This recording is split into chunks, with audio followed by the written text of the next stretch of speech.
tulemast meie järjekordsesse podcasti. Saatenimeks on Be First ja meil on teie saatejuht Kairi ja Sandra. Antud podcastis räägime me inimestega, kes on Be First mentaliteediga, tehes kõike oma elus täiskäigul, kartmata olla esimene. Ja podcastis me püüame siis aru saada, kuidas nende kogemusi ja harjumusi oma elus rakendada paremate tulemuste saavutamiseks. Täna on meil saates külas naine nagu orkester. Ta on ema, ta on abikaasa, ta on turundaja, sisulooja ja suhtekorraldaja. Ja mida see kõik tähendab, sellest te kuulete kohe nüüd. Täna saates külas Liisa Pärnpuu! Sportland, Be First podcast. Et selle jooksu need kõige positiivsemad asjad ongi just, et sa saad seda teha üksi. Põhimõtteliselt sul ei ole selleks mingit erivarustust vaja, sul on ainult vaja enda seda teotahet, et lihtsalt tahe püsti ennast ja mine. Kas kaasad tuli selleks veenda ka või ta oli kohe nii, et davai, teeme? Pisarad voolasid, ütlesin, nüüd on kõik läbi, nüüd ma olen kõiki alt vedanud ja issa, kuidas ikka saab, sest ma ei teadnud ka üldse kedagi, kes oleks kas eriala vahetanud või ülikoolist ära. Sportland, Be First podcast.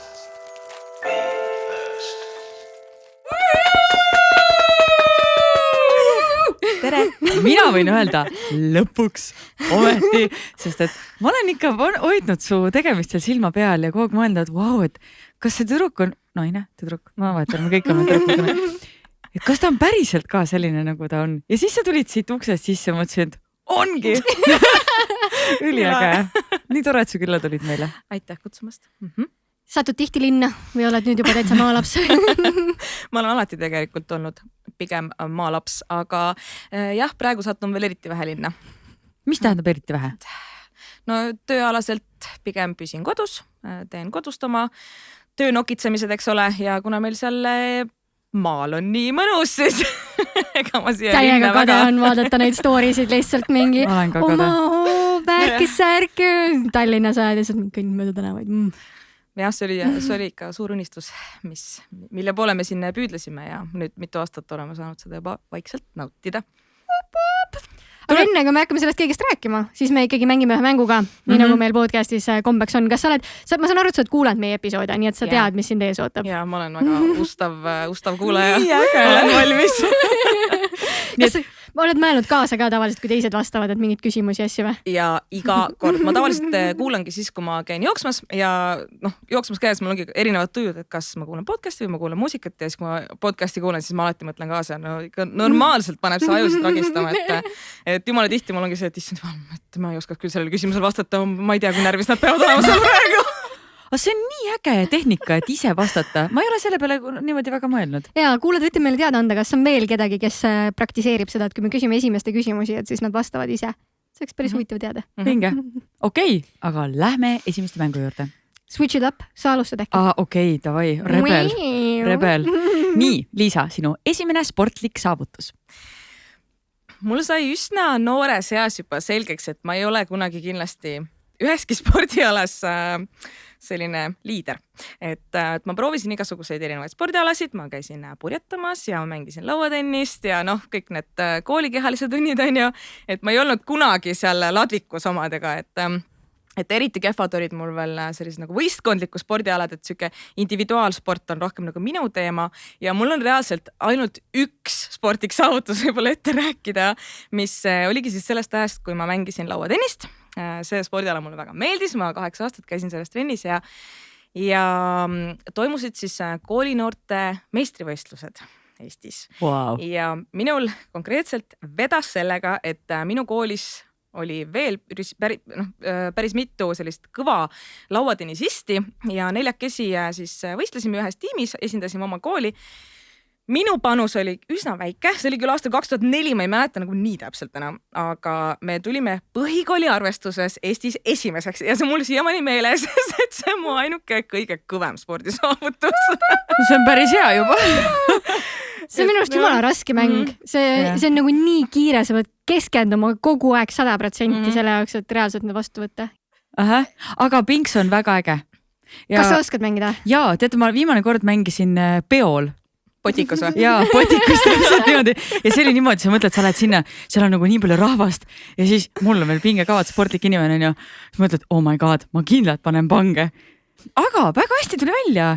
et sinna tekkis mingi fännklubi ja inimesed Jaa, elasid see on nii kaasa ja seal tekkis nagu järjekord, et tõesti nagu pikk järjekord oli, et no väga vinge, nii et soovitan. Jah, sel suvel ma ise ka seal Botikas sain natuke seda praktiseerida ja ma ei olnud tegelikult ka aastaid mänginud, et ma lõpetasin mängimise, kui ma olin mingi 17 on ja see on juba 14 aastat tagasi, eks, aga see on ikkagi natuke nagu see rattasett, et ta tuleb nagu kätte tagasi ja no siis see hasart on ikka kõva, mis sealt tuleb, et kui veel inimesed kaasa elavad, ikka jumala nagu käima tõmbas seal ennast. Mul on tunne, et meil on vaja siin teha üks väike nagu duell lihtsalt.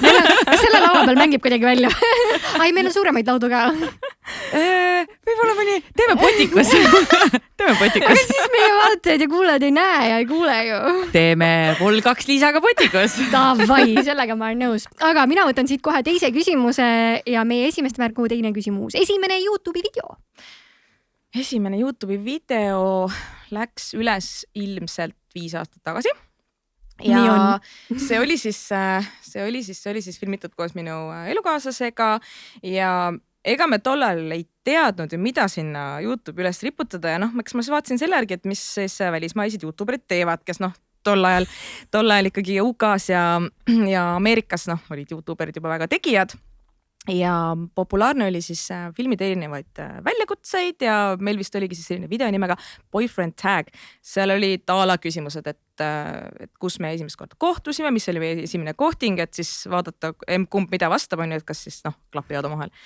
Ja see nagu lendas päris hästi, et mis sellest, et ta oli filmitud, ma ei tea, võib-olla iPhone 5-ga tol ajal, et siuke nagu läbi kartuli, aga see oli tore kogemus. Aga kust teil see idee üldse tuli, seda videot teha? Ma jõudsin selleni niimoodi, et ma tegelikult alustasin blogimist 5 aastat tagasi, sest see oli hästi siuke populaarne teema tol ajal Eestis.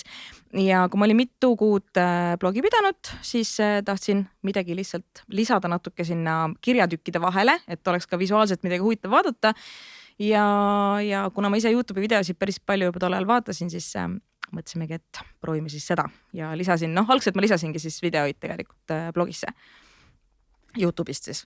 Kas kaasat tuli selleks veenda ka või ta oli kohe nii, et davai, teeme? Ta oli minu meelest suhteliselt kohe nõus, et ta on ise üldse siuke pigem ise suunaski mind selle poole, et nii selle blogimise poole kui ka nende videote tegemise poole, et blogimise poole just sellepärast, et kuna ma tohutult palju räägin ja ja siis ta mõtles, et pane see siis sinna juba kirja ja pane siis kuskil üles, et las siis teised ka kuulavad seda ja vaatavad seda. Vasita ennast ära, äkki siis sa jõudsin minuga. ja peale seda tohutut teksti, mis ma siis sinna kõik kirja panin.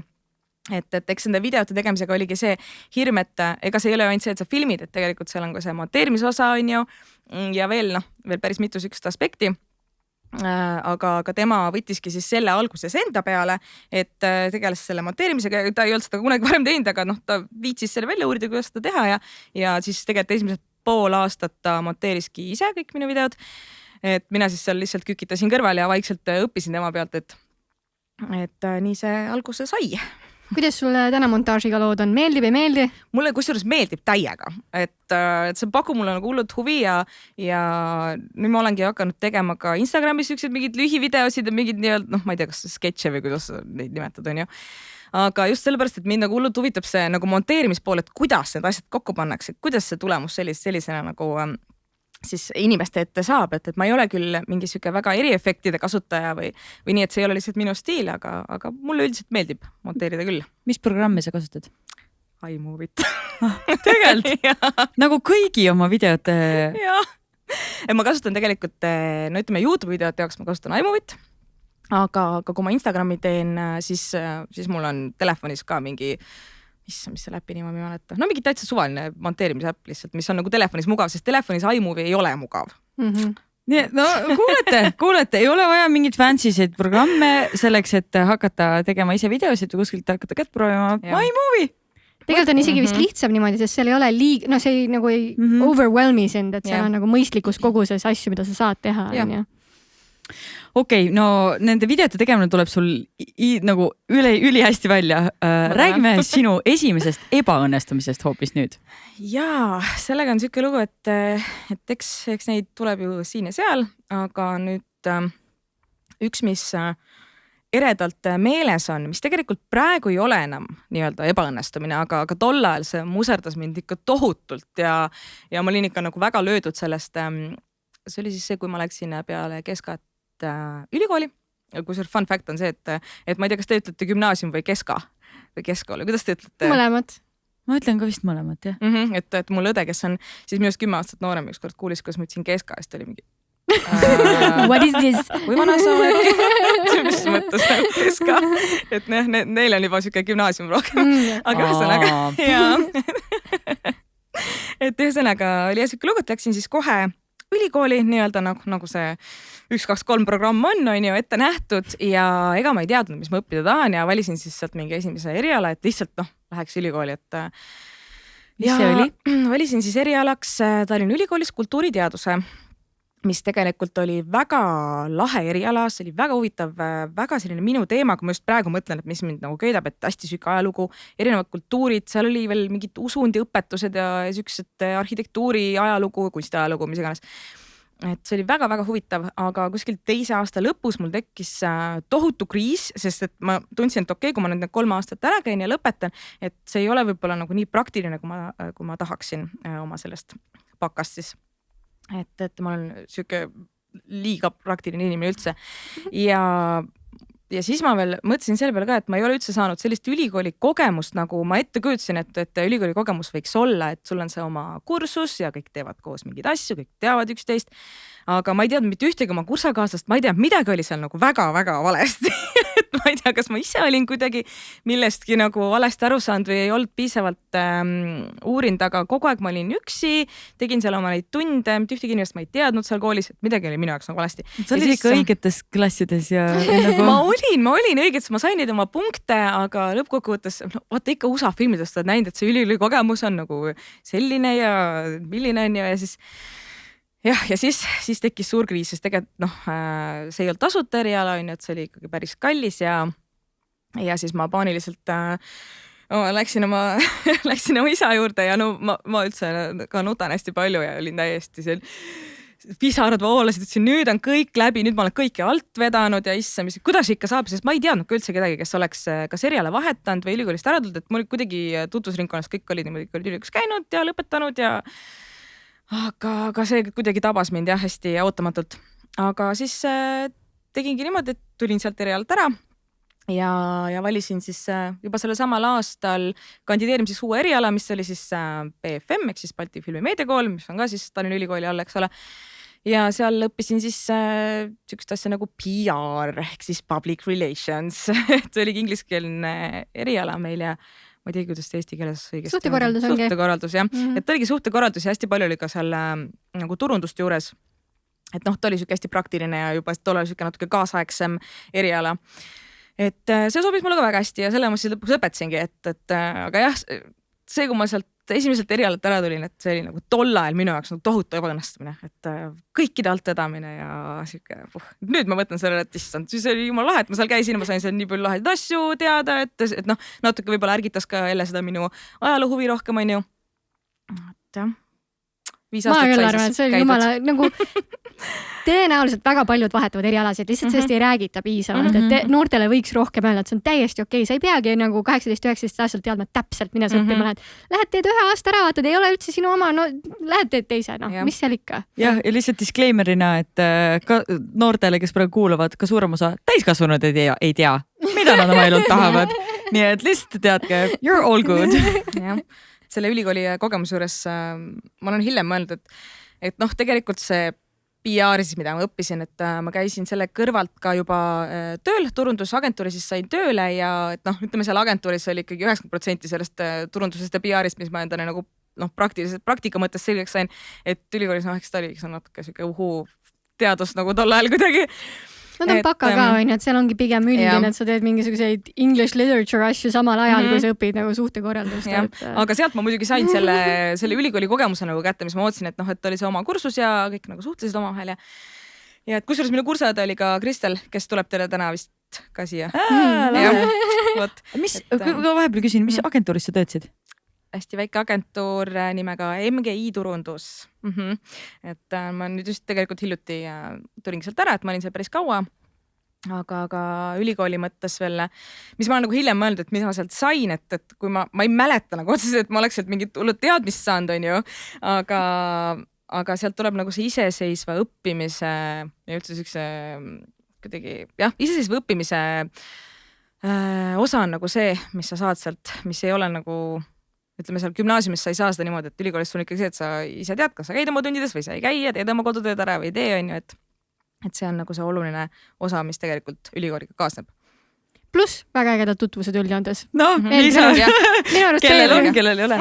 Ei, BFM-is on minu arust oli ka väga hea vibe, sest seal on juba sisse ristimisel on nagu väga ägedad programm üldjoontes nagu olemas, et me kahjuks ei saanud ainult seal uues BFM-i majas olla, et me olime Mustamäe teel mingis vanas haiglahoones. Sütiste tee, see on nagu rets lihtsalt, nagu OG-d teavad nagu, et esimene lend oli ka niimoodi, nad ei teadnud õppekava, mis nagu toimuma hakkab, katsetati kõike nagu täiesti ja see oli ikka retro vibe. Üliäge. Nii, aga mina võtan meie mängu järgmise küsimuse ja kui me ebaõnnestumisest rääkisime, siis võtame midagi positiivsemat. Esimene kord, kui tundsid enda üle uhkust? Mul on alati olnud hästi oluline, ma arvan, siuke vanemate poolt heakskiit juba väikses saati. Mul on üldse vanematega väga nagu lähedane suhe ja vanavanematega oli ka ja alati tundsin väga nagu kõrvust tõstetuna ennast, kui nemad olid millegiga rahul, aga nagu ma enne ka selle spordi teemal rääkisin, et ma ei tundnud kunagi, et ma olin nagu milleski nagu kõige parem või esimene, et ma oma huviringides igal pool alati ikka olin seal kuskil keskepool, aga üks lugu oli küll selline, kus ma käisin aastaid keraamikaringis ja ka ikka mingi 6 aastat vähemalt ja ütleme saviringis põhimõtteliselt seal tegime savist, siis voolisime igasuguseid asju ja meie siis see saviring valiti välja mingisugusesse vanalinna galeriisse, ehk siis kõik meie tööd pandi sinna galeriisse näitusele. Ja siis tol hetkel ma küll tundsin, et ma olin siis, ma arvan, ma olin mingi 7-8 aastane ja siis ma olin küll ikka nagu väga uhke, sest et siis tuli sinna ka ETV minu meelest, kes siis tegi seal intervjuusid ja minuga siis tegi intervjuu Tiina Park, kes tol ajal ikka oli nagu teles kõva tegija. Ja võt, siis ma olin ikka ohkendanud appi kui äge. Võt, selline lugu siis. Ülilahe. Ma mõtlesin mingid ilusad viisi, kuidas siit teha üleminek, aga mis siis ikka. Esimene koostöö. Kiire, konkreetne, need on väga ilusad üleminekud. Kuna ma, ütleme 5 aastat tagasi alustasin selle blogimisega, et tegelikult ju aastaid ei olnud see koostööde teema Eestis veel üldse teema jah. Et see tuli, ma ütleks tõsisemalt mingi 3 aastat tagasi, vähemalt minu jaoks. Et eks ta ikka algas sellest, et mingid ettevõtted siis vaatasid, et ahah, et on siuke võimalus, et saadaks natuke oma mingit kraami on ju ja siis päris head kajastus saab selle eest. Ja muidugi, kui need mingid esimesed pakid hakkasid tulema, see oli ju, issand jumal, kas ma mõtlesin, kas see on üldse, kas niimoodi käib ma arvasin, et vau, tasutused võimalused, täitsa lõpp.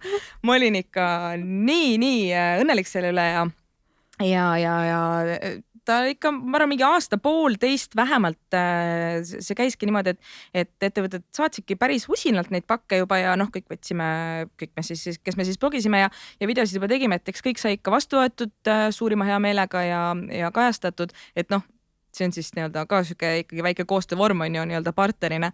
Aga kui me mõtleme nüüd esimese sellise koostöö peale, mis oli ka päriselt nagu tasustatud koostöö, et see oli tegelikult ka, issand, ka 3 aastat tagasi sügisel. Kas ma mõtlen, kas ma olen nende numbrid kuidagi sõidavad peas valesti ringi või?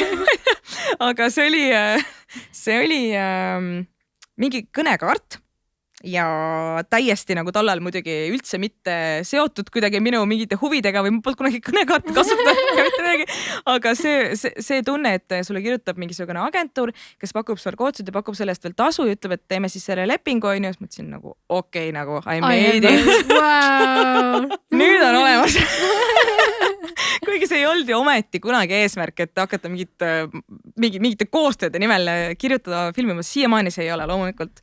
Aga kui see esimene siuke tasustatud koostöö tuli, et see oli ikka kõva sõna ja see oligi siis see mingi kõnekaart ja tegelikult ma olen siin hiljem vaadanud, et kui ma praegu nagu üldse ei tee enam sellises stiilis koostööd, et see asi nagu ei kõneta mind või ma ei ole seda kunagi kasutanud, on ju.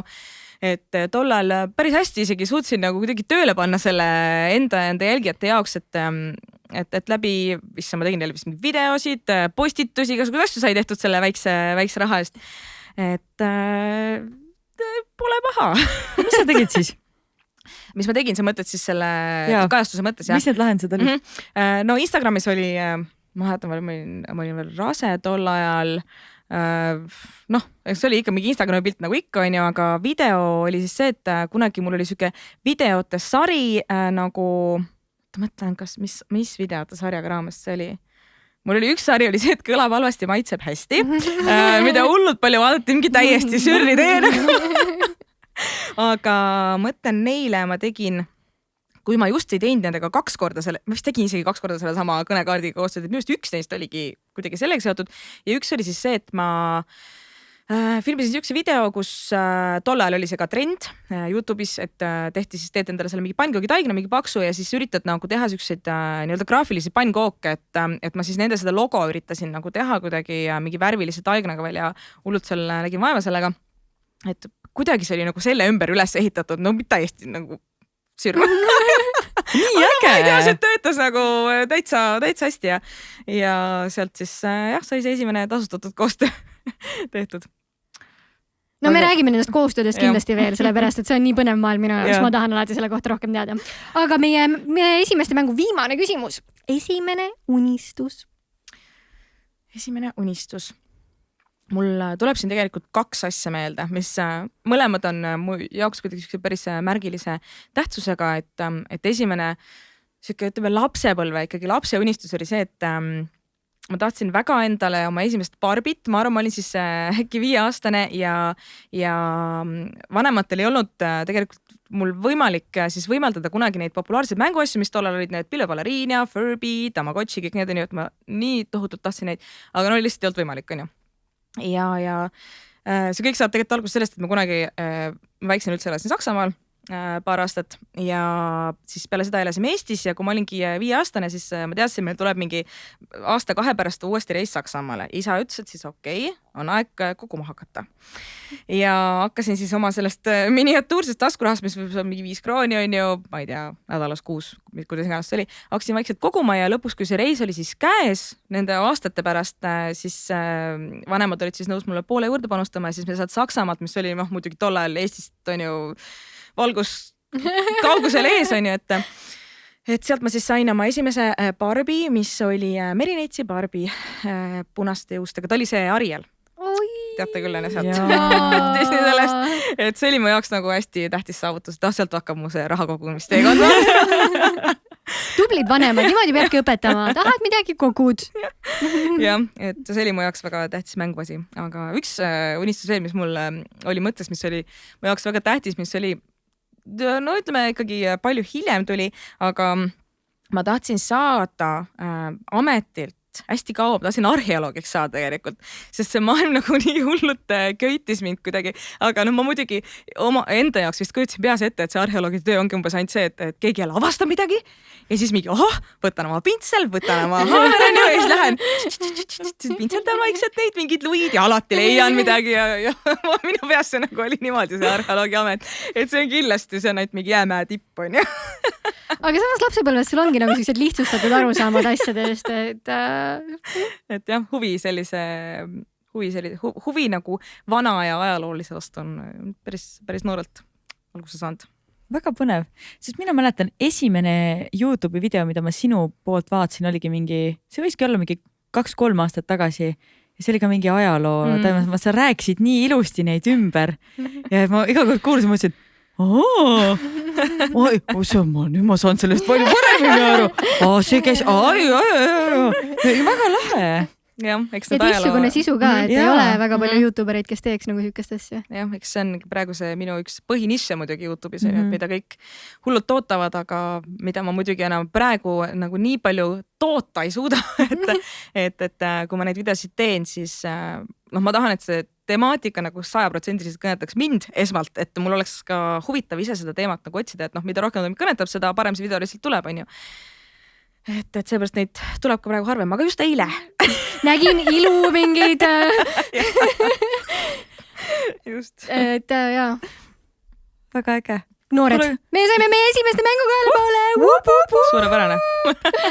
Mis tähendab seda, et me jätkame tööteemal ja sinuga on tööteemal väga mitmest erinevast asjast rääkida, aga sa juba mainisid, et sa oled hariduselt suhtekorraldust õppinud.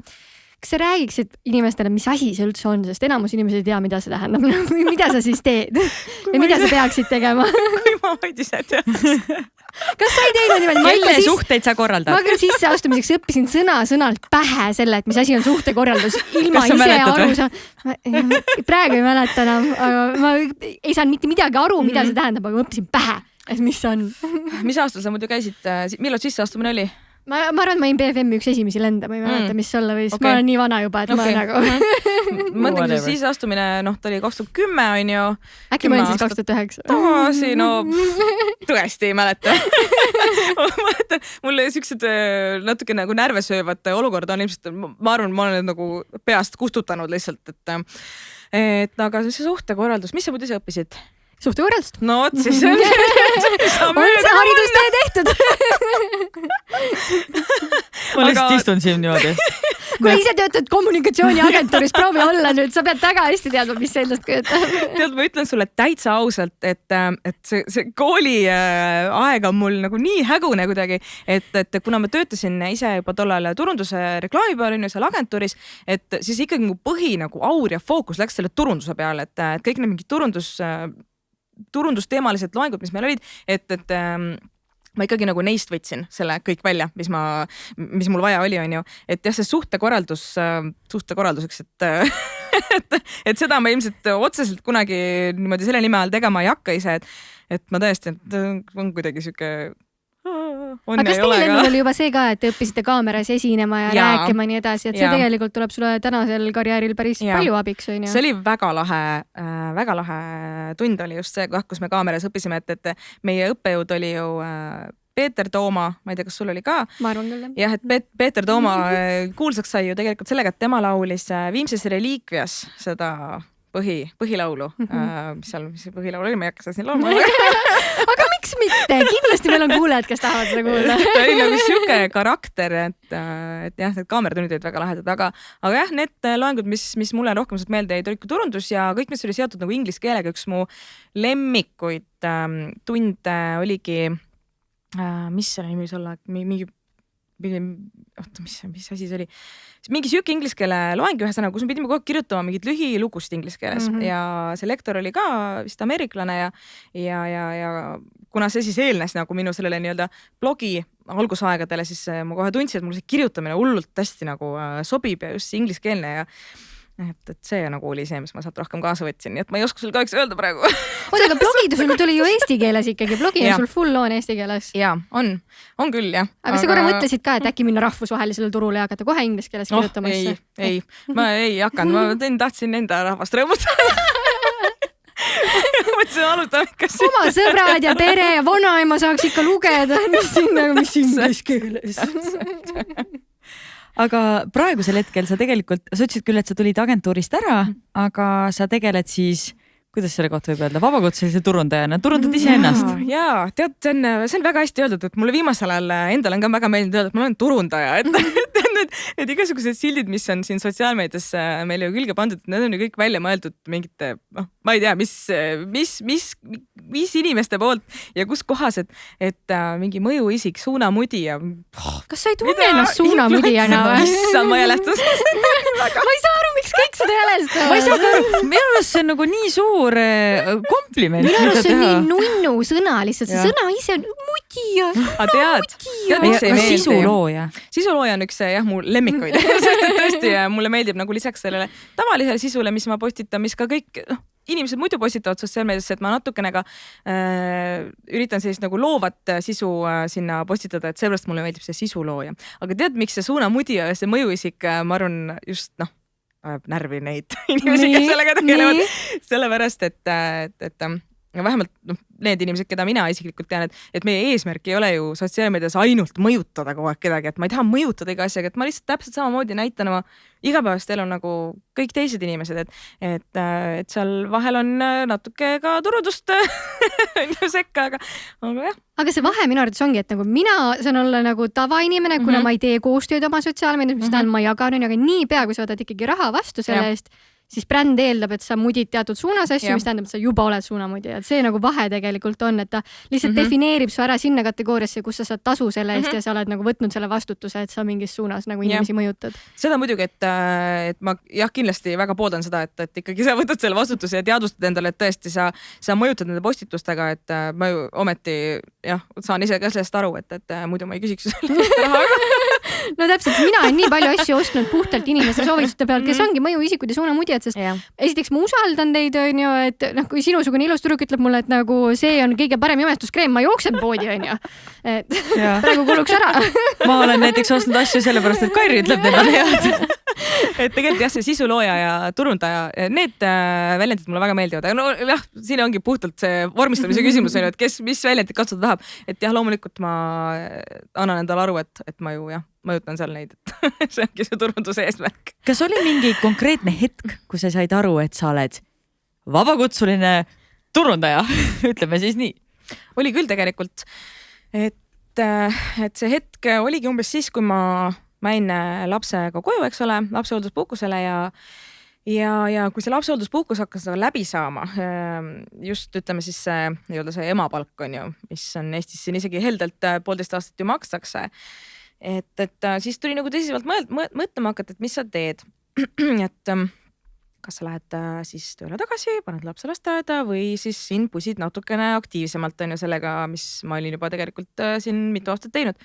Ja tol hetkel siis jah, tuli natuke nagu enda jaoks ümber mõtestada see, et aga ma mäletan, et mingi aeg mulle alati meeldis öelda, et see on siuke nagu hobi, mis ma teen, et aeg-ajalt lihtsalt ka tulus, aga jah, mingil hetkel ta ikkagi muutus nagu tööks, et eks ta ole siuke huvitav etapp praegu, et kuna tööelus ju inimestel ikka on väga palju erinevaid ametid elu jooksul, et mul endalgi siin 4-5 erinevat ametit olnud on ju, kõik on nagu mingi etapp, et igast sellest etapist sa õpid midagi uut, võtad midagi uut kaasa, saad uusi tutvuseid ja vaatad, kuhu see sind viib, et ma ise üritangi enda peas nagu suhestuda sellega niimoodi, sest eks seda on nagu enda jaoks päris keeruline tegelikult niimoodi tööna võtta, et selle kohta on ju väga palju ka eelarvamusi ja tuleb nagu sellega arvestada, on ju. Aga kui seda ikkagi tööna teha, siis tuleb enda jaoks selgeks teha, et see ongi töö, mida sa teed, jah. Aga kas sa oled praegu töövaatenurgast ainult enda kanalis turundad või sa reaalselt teed ka mingitele brändidele, aitad neid nende sotsiaalmeediaga? Ma praegu tegelen neid enda brändiga.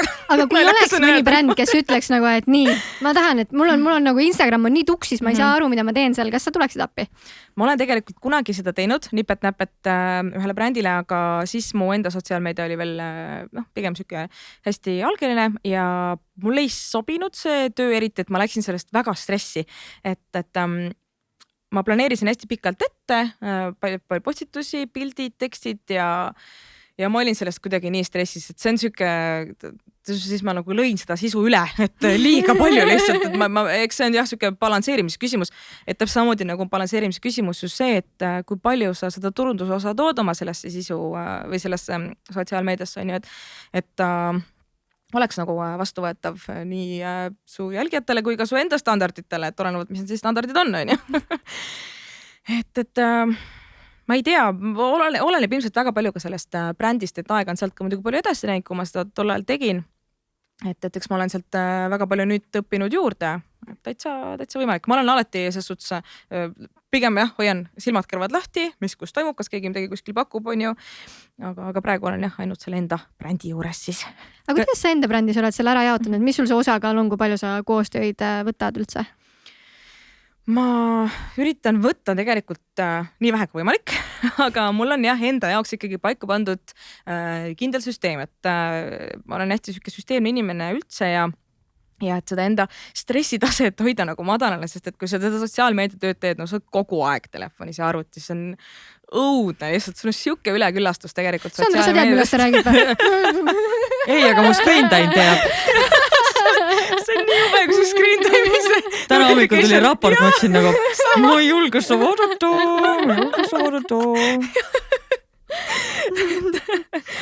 et eks ma olen enda jaoks jah, päris nagu korralikult paika pannud, kui palju ma teen, kui palju ma ei tee ja noh, konkreetselt nagu enda näitel, see ei ole nüüd mingi seadus, kuidas peab tegema, on ju, aga noh, näiteks mis minu puhul töötab, on see, et ma teen üldiselt maksimaalselt 2 koostööd kuus ja üritan siis ka neid ikkagi hajutada, kas Instagrami ja YouTube'i vahel niimoodi ja noh, mis on muidugi minu jaoks kõige tähtsam koostööde puhul on see, et ikkagi see bränd kõnetaks mind ennast väga ja mitte ainult mind ennast, vaid ka mu jälgijaid, sest ometi on nad ju minu pärast mind jälgima hakanud, on ju, et täitsa nagu mingist taiaaugust ei saa nagu rääkima hakata, ega ma ei tahaks seda ka teha, et see põhjustaks mulle endale kohe jälle väga stressis oleks ja issand, mis küll kõik arvad. Et eks jah, siuke pidevalt nagu sotsiaalmeedias pildis olemine on siuke jah, natuke nagu närvesööv küll, aga eks seal tulebki siis leida enda jaoks õige piir, et kui palju teha, et sa tunneksid iseennast nagu mugavalt selles. Kas brändid pigem approach ivad sind või oled sina ise ka kellelegi kunagi kirjutanud?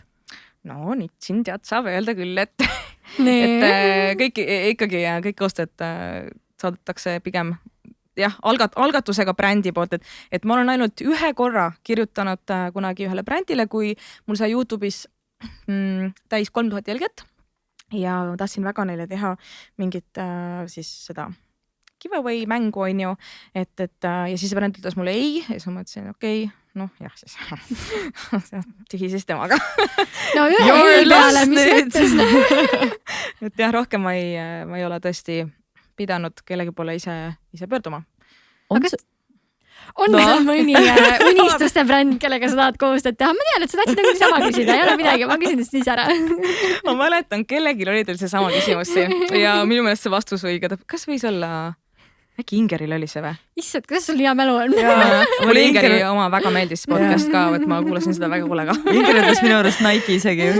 Jaa, kas ta ütles Nike või Sportland või midagi sellist, aga just jah, sellepärast, et kuna mul see aasta on see treening olnud nii aktuaalne nii mu personaalses elus kui ka sotsiaalmeedias, siis jah, ma ikka armastan neid koostöid niimoodi vastavalt eluetapile vastu võtta, et mis haakub, on ju.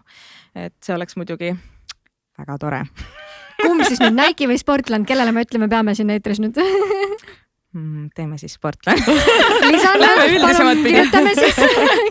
Ma olen nagu hästi brändineutraalne, et ma tõesti, selles suhtes mul on nagu täitsa savi. Mina olen täiesti sinuga ühel paardel, mina olen multibränd nagu ja sellel tüdrukul on siin kohe error, sest ta saab ainult Nike'it kanda ja ta ei saagi täna olen kusjuures mina Nike'is. Täna oled sina ja minul on sellest Tommy ja Casal, aga Nike sokid on. Vähemalt midagi. True and hard. Vedasin välja praegu. Okei, no me oleme rääkinud sellest, et mis koostöödesse unistada, aga teadupoolest koostööde tegemine ei ole lihtne protsess üldjoontes. Alustame sellest kõige esimesest küsimusest, mis inimestel alati on, kui nad mõjuisiku tööga alustavad ja see on see, et palju siis ikka seda raha küsima peab?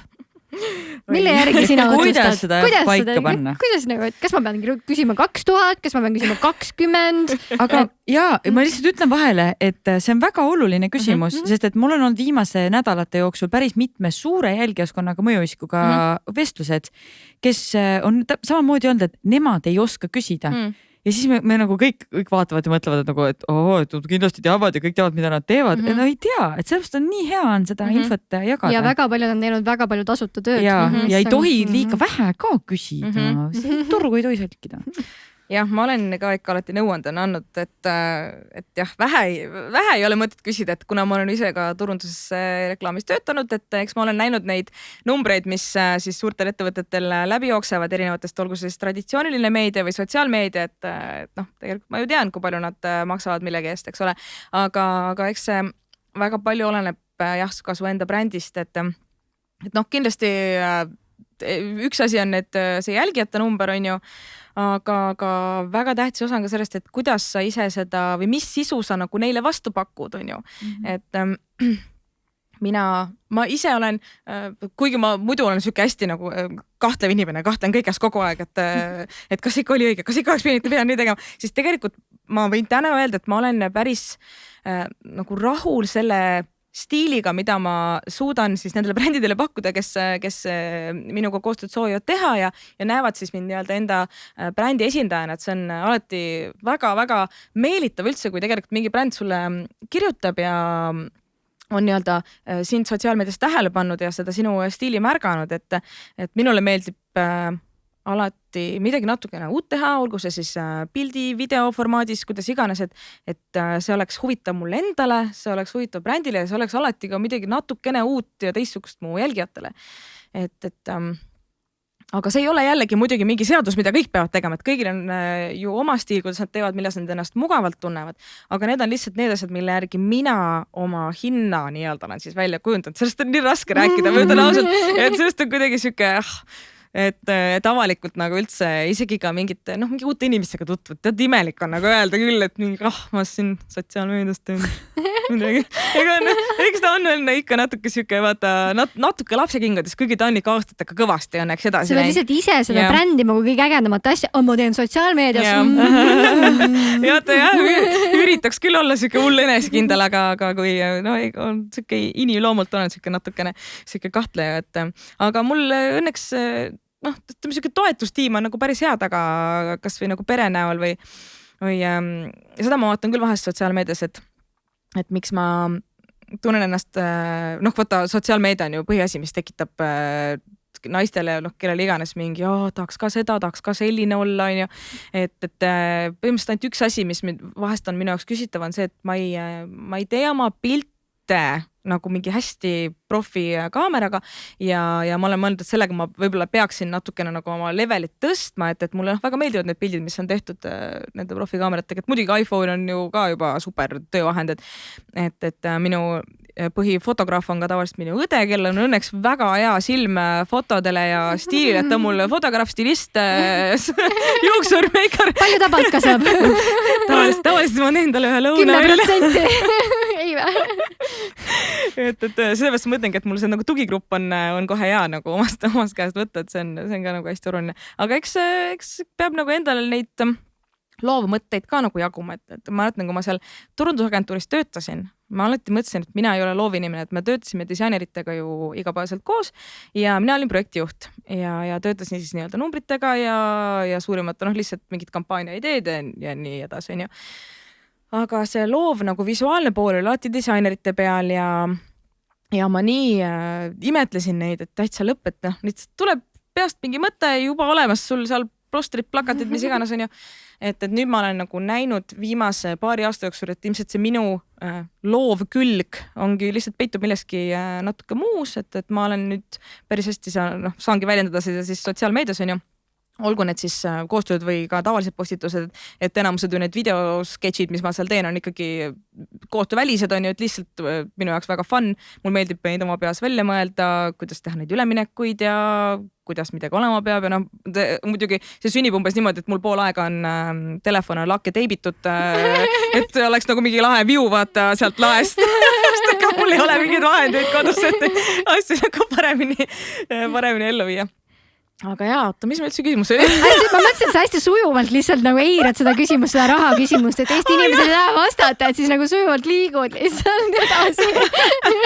Ja õige, me olime selle raha küsimuse juures, et jah, eks ma oma kogemusest võin öelda, et kuna ma olen seda aastaid teinud, et eks see on nagu aastatega mul see teadmine nagu välja kujunenud, et mult on küsinud küll, ma saan üldiselt alati kõigiga nagu hästi läbi, et kui keegi kirjutab mulle, et anna nõu ühe või teise asja osas, et ma olen ka öelnud, kui palju mingi asjast võib küsida, et võib-olla ma olen ise ka selle brändiga varem koostööd teinud või et et tõesti see, kui sa pead nagu esimest korda mingit numbrit küsima, see tundub ju nii ebaõiglane, mis ma ikka küsin siin mingi oma sotsiaalmeedias potitamise eest.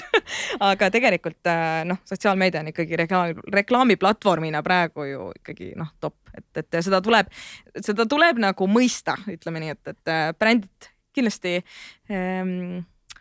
tahaks seda kuidagi paremini enda kasuks ära kasutada, et aga kui sa julged küsida, siis sulle ka antakse. Kairi, ma arvan, kui sa ühe korra küsid veel, siis äkki ta murdub. Äkki vihje lihtsalt see, et kirjutage Liisale otse, äkki ta teile ütleb, et avalikult ei ütle. Vaata, kuna mul on ju, ma võin brändil, tegelikult on niimoodi, et kui bränd mulle kirjutab, see süsteem on, ma teen teile siis selle süsteemi avalikuks, on ju.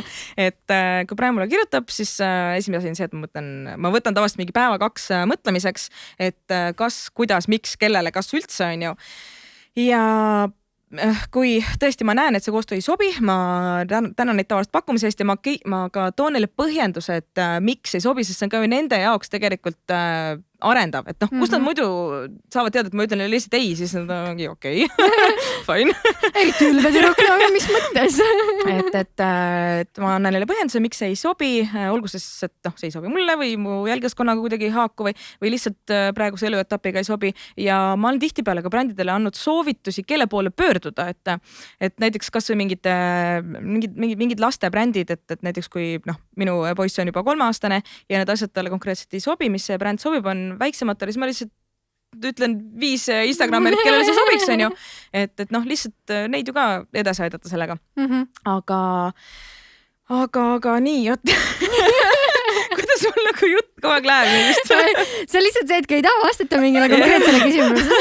Ega ma ju ei taha neid numbreid loomulikult öelda, et ega keegi ju ei taha oma palganumbrit avalikult öelda. See ju võetakse kohe, rebitakse kuskil rivadeks. Elu24 ei tohi siit mitte midagi võtta selles mõttes, et neil ei ole õigus siit sotsiaalmeedia videodest. Teate, mis on huvitav asi või nagu teeme eksperimendi. Kõik, kes te kuulate meid praegu, minge YouTube'i ja vastake, mis te arvate, kui palju mõjuisikud küsivad oma ühe postituse eest. Ma just tahaks teada, et mis inimeste nägemus sellest on. Et pange sinna alla kommentaarid, mis te arvate, et mis näiteks maksab üks story ja mis näiteks maksab üks feed'i postitus. No selline, ma ei tea, 10 000 pluss jälgijad mõjuisikul. No lihtsalt huvi pärast, tahaks teada. Jah, ma siin enda kohta, mul oleks ka nagu raske öelda mingi kindlat numbrit, sest see ütleme, kui see ongi nagu, ütleme, see baas on ikkagi sama, mis mul need kindlad asjad on, kas siis Instagrami feed'i postitus või story või siis YouTube video, olgu see siis vlog või siis nii-öelda brändi spetsiifiline video, et need variante on tegelikult nii palju ja ma alati siis, see bränd, kes mu poole pöördub, ma alati siis üritan selle brändi keskelt välja mõelda, mis oleks see parim kombo nende jaoks ja mida ma siis konkreetselt nendesse kanalitesse nagu teen. Et sellest tegelikult kujuneb ka see hind, olgugi, et mul on tegelikult need baashinnad ikkagi olemas ja ma saadan neile isegi, mul on tehtud selline nagu PDF, kus mul on konkreetselt välja toodud need erinevad valdkonnad, kus on võimalik kajastust saada ja kui palju on siis nende valdkondade keskmine süke, kus eesti ulatus, jah. Et nad siis kohe näevad juba seal mustvalgel ära, et kas see üldse sobib neile ja ka täiesti aru saada muidugi, kui see neile ei sobi, et seda ju tuleb ka ette, on ju. Aga ma just nägin mõni aeg tagasi kuskil kommentaari, kellegi video all oli, et mis teil influenceritel ka viga on, et te ju riigile makse ei maksa, siis ma olin kohe, mida? Kuidas see raha kätte saadakse siis? Kuidas ma selle raha kätte sealt saan? No ettevõttest kandib, kus see maksuamet on? Tahtsin kohe juba, ma olin reaalselt juba kommentaari valmis kirjutanud, siis ma mingi ei. Ma ei hakka seal torkima, et las see jääb selle inimese enda kommenteerida, kelle videol see oli. Aga jah, et eks seda ma ütlengi, et need eelarvamused ja see perspektiiv on jah, inimestel natuke veel arusaamatu, mis me seal teeme. Kas siis arvatakse tõesti, et nagu sularahas lihtsalt tuldakse ukse taha ja antakse sulle nagu, need on nii ettevõtluskauged inimesed ikka, kes sellist asja välja nagu suust lobivad. Ma praegu hakkasingi tegelikult mõtlema, et varem ennem te ju küsisite, et mis oli nagu see nii-öelda moment, kui ma sain aru, et sellest siis sai töö, on ju, et tegelikult see oligi siis, kui ma enda ettevõtte registreerisin just selle eesmärgiga, et mul oleks võimalik ka sellest enda pakutud reklaami eest on ju mingit tulu nagu teenida, et see oli nagu suur moment. Ma oleks seda tegelikult palju varem teinud, aga siis ma arvan mingi 6 kuud ma mõtlesin, mis firma nimeks panna. See on põhiprobleem. Ja siinkohal ma võin kõiki rahustada, et te ei pea ennast brändima selle nimega pärast, et see võibki jääda ainult ettevõtte nimeks, te ei pea avalikult välja ütlema. Võite panna Tutu OÜ. Sest minu arust Sandral on mingi kõige weirdim lihtsalt nagu ettevõtte nimi. Iga kord, kui mul arve saadab, siis ma nagu, mis asi see on? Kas see on saladus, mis see nimi on? Singe OÜ ja tead, mis see on või? See on Singe. see tähendab inglise keeles salvama või nagu kõrvetama. Palun öelge mulle, kuidas see loogiline on? See oli mu Inglismaal, see oli Inglismaal mu hüüdnimi. Okei. Ja kui mul oli vaja aastaid tagasi mõelda sest et Raju OÜ oli võetud. Kes see julges? Sorry, mu esimene tegelikult ettevõte oli Raju Set. Okay. Ja siis sealt oli, mul oli kiiresti vaja, ma olin mis on nagu singe, davai. See on tegelikult väga okei, sest et vaata siuksed firmanimed, mis tegelikult võib-olla otseselt ei tähenda midagi või et see on kõige turvalisem, et sa saad kunagi veel midagi muud teha selle alt, kui sa tahad. Jaa, seda küll. Nii, me oleme nüüd mõjuisiku tööst päris palju rääkinud, aga viimane 3 aastat on sul möödunud ka teises ametis, ehk siis emaduse rollis. Kuidas läheb? Kui lihtne on siis seda 3-aastast poissi kasvatada? Ütleme, et klientidega vist on lihtsam hakkama saada. Kui kapriisne klient on? Mul on nii meeldinud kuulata siin neid teie podcast'e, kus on siis isad käinud rääkimas ja ka räägivad kogu oma sellest tööelust ja see on kõik väga huvitav, aga siis kui nüüd jõuavad selle lapsevanemate teema juurde, siis lihtsalt kuuled ja naerad kaasa, et täpselt sama. Et ikka kõigil need samad need uneprobleemid, väsinud, stress on ju, aga no mis on salata see ikkagi see lapse see positiivne pool, et see ikka nagu kaalub ju kõik selle üle lõpuks, et kõigil on alguses ühtemoodi raske. Aga mulle nagu meeldib praegu see, et vanus on juba nii hea, ta on nüüd juba üle 3-aastane ja see on täiesti inimene juba, täiesti, kõik räägib, saab aru, ise teeb kõiki asju, on ju, et see on nagu tõesti juba super vanus. Et ma ütlen ausalt, minu jaoks esimene siuke pool aastat oli üliraske ja see tuli mu jaoks väga suur üllatusena, sest et mul on peres veel 4 õde-venda ja kõik on must nooremad. Mõtlesin, et ma olen laste kasvatamises vana kala juba ja ma olen hoidnud neid nii palju, et ja siis ma sain ise lapse, siis mõtlesin, ma ei tea mitte midagi, mis ta kaob. Et see kuidagi tuli nagu mingi välk selgest taevast täiesti, nii palju ootamatusi oli ja nii palju on siukseid asju, millest üldse ei räägita, et keskendutakse kuidagi hoopis mingitele natuke valedele asjadele, siis kui sa oled rase, et nii suur nagu see võhm läheb kuidagi valesse kohta, et siis kui sa ära sünnitad, siis tulebki, kõigil kindlasti ei ole nii, aga ma tean ikka paljusid, kellele see tuleb paraja šokina, et juba see, et kui hormonaalne sa oled pärast, see on nagu psycho, see on nagu uskumatu lihtsalt. Kas siin peab aplodeerima Nilsile praegu, et vastu pidasid hästi? Väga, et jah, see on muidugi väga huvitav just nagu paarisuhte mõttes, et noh, meil saab nüüd vähem kui 6 aja pärast, meil saab 10 aastat siis koos oldud on ju ja siis enne lapse tulekut olime siis mingi 6-7 aastat olnud koos ja paarisuhe ikka muutub tegelikult väga-väga palju lapse tulekuga ja sellega nagu adapteerumine võtab ka aega. Et nüüd ütleme 3 aastat möödas, nüüd on nagu juba jumala chill ja nüüd on elu süke, et ma ei mäleta üldse, mis ma enne tegin, kui mul last ei olnud on ju, et eks inimene ju harjub kõigega. Aga jah, elu päris korralikult muutus sellega. Aga mis seal muutus siis või mis need nagu põhiasjad on? Põhiasi ongi see, et fookus läheb su enda pealt täiesti ära, on ju, su tegelikult ka selle paari suhte pealt läheb ta päris korralikult alguses ära ja see ongi nagu harjumatu. Kui sa oled harjunud ühtemoodi, siis nüüd sa pead ümber harjuma teistmoodi ja see võib olla ka siuke šokeeriv nagu avastus, et enam ei ole kunagi nii, nagu oli varem. Et sa ikkagi pead hoopis uue elukorraldusega ümber harjuma, et just algus see magamatus on ju ja emadel on ju siin üldse väga palju siukseid uusi asju, mis selle lapse saamisega kaasneb, et alates imetamisest ja millest iganes, ma ei tea, mis siin podcastis kuulavad. Kõigest võib rääkida. Selles mõttes, et kõik asjad, mis sa tunned, et inimesed võiksid tegelikult teada või rohkem rääkida, sa võid täiesti eetrisse paisata praegu. Mis need asjad olid, mida sa ise oleks tahtnud teada? Ma mõtlen, minu jaoks oligi hästi raske siuke vahetult peale sünnitusaeg, siuke paar nädalat, ma ei teadnud, et on olemas siuke asi nagu baby blues, mis on täiesti tavaline ja mul polnud aimugi sellest reaalselt. Ja see tähendabki siis seda, et see on nagu vist peale pulmi pidi olema suht samamoodi, et sul on see suur elamus, milleks sa oled valmistunud mingi aasta aega, on ju, ja siis see on ära ja siis on kõik. Tühi koht. Jah, et lapsega on veel see, et sul on see sünnitus ära, on ju, ja siis tegelikult siis alles tuleb nagu see päris raske osa, et minu meelest kogu see võhm nagu rasedusel lähebki selleks sünnituseks valmistamiseks, et kõik need loengud on ju ja ja mina olin siis omast arust hullult sünnituseks valmistanud ja siis üldse laps sündis 6 aega varem, nii et kõik läks vastu taevas, millega ma arvestanud umbes selline onju. Et mis ma olen alati soovitanud kõikidele emadele, et hullult siuke omakasupüüdlik, et sa saad ju, sa tuled töö juurest onju ära, lähed dekreeti ja sa saad minna maksimaalselt vist 2 kuud enne sünnitähtaega dekreeti ja mina muidugi kohe kraapisin kõik oma need vabad päevad onju. Läksin 2 kuud varem ja sain siis 6 aega kodus seal rahulikult olla ja jalutamas käia ja siis sul tuleb selle raseduse lõpus tuleb siuke nagu tuhin peale, sa tahad, see on see nesting periood nagu, et sa tahad kõike kodus korrastada, remontida ja nagu täiesti nagu paaniliselt ja ma tegingi seda 6 aega.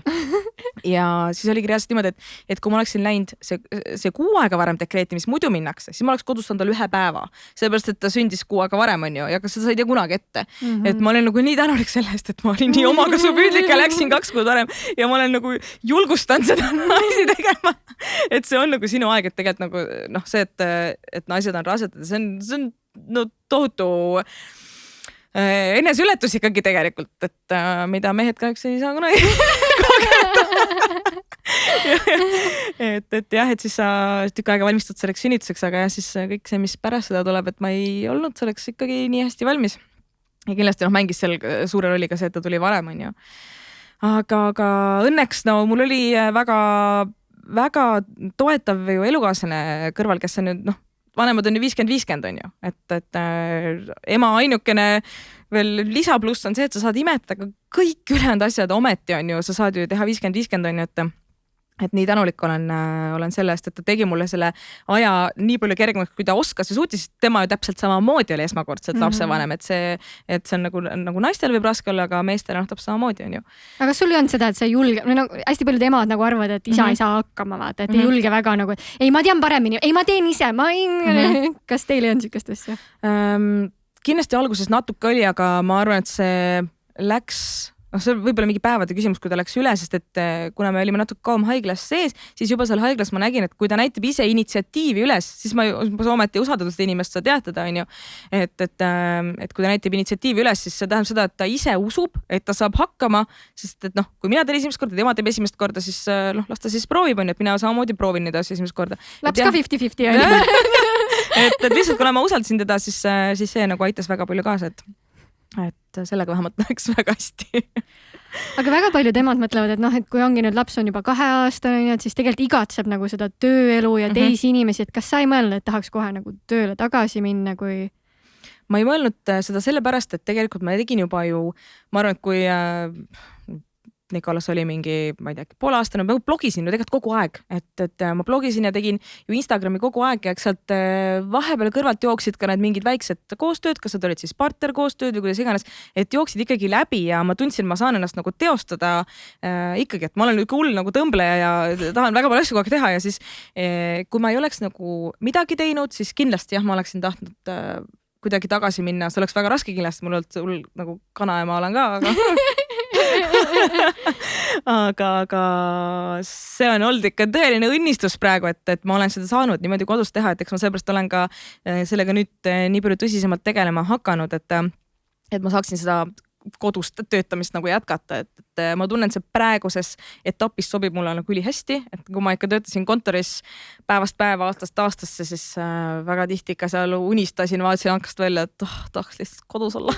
Ma arvan, et eks see ole nagu väga paljudel kontoriinimestel samamoodi ja nüüd, kui ma olen leidnud selle väljund, et ma tõesti saan seda kodus teha, siis see on ju, issand, see on ideaalne.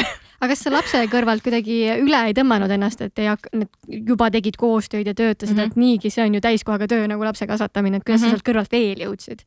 Kuna see on jah, oled siuke kokk-kondiiter keevitaja seal kodus on ju, et ma olen alati tundnud, et ma teen nii palju, kui ma jõuan, aga eks ma olen endale päris palju võtnud palju taldrikule nagu eesti keeles seda ingliskeelset väljendit saab öelda.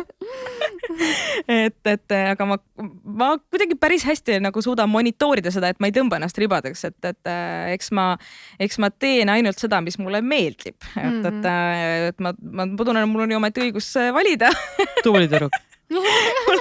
Mul on ju ometi õigus valida, et kui ma nüüd ise olen nii-öelda enda ülemus on ju, et see, mis ma teen, et see ka väga meeldiks mulle, et siis ma tunnen, et mul ka see kirg nagu säilib selle vastu ja see viitsimine seda teha siukse nagu täie auruga.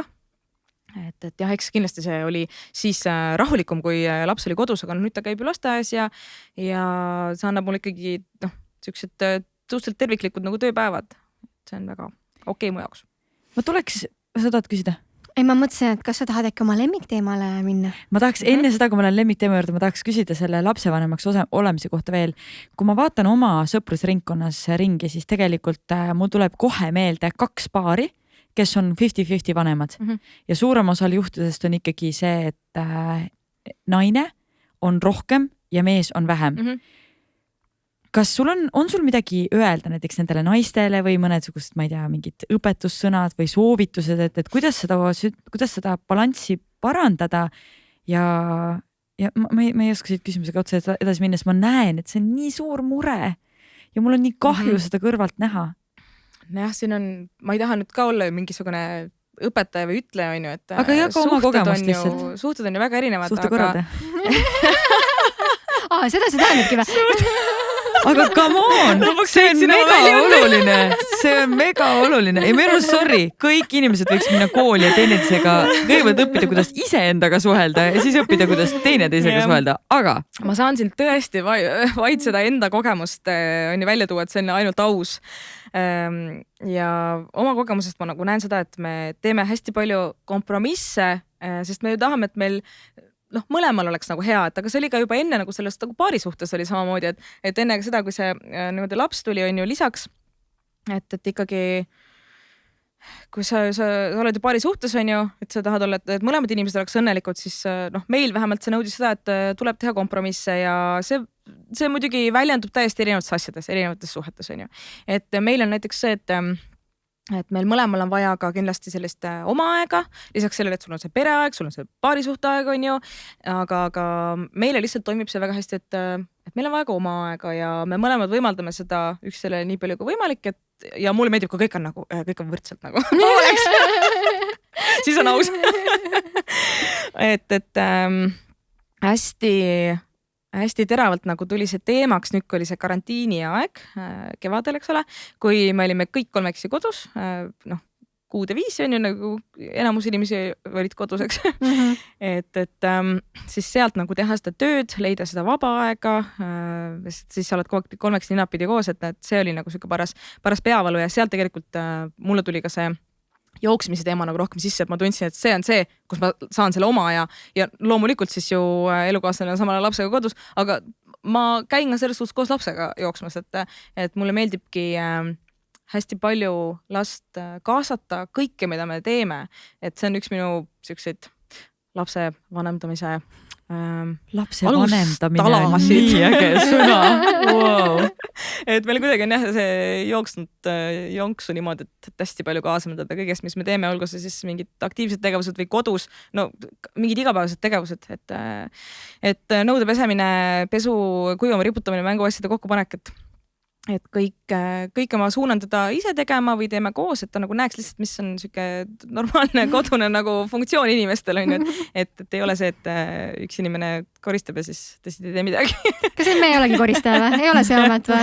Et loomulikult seal on neid erandeid, sest ta on ikkagi 3-aastane on ju.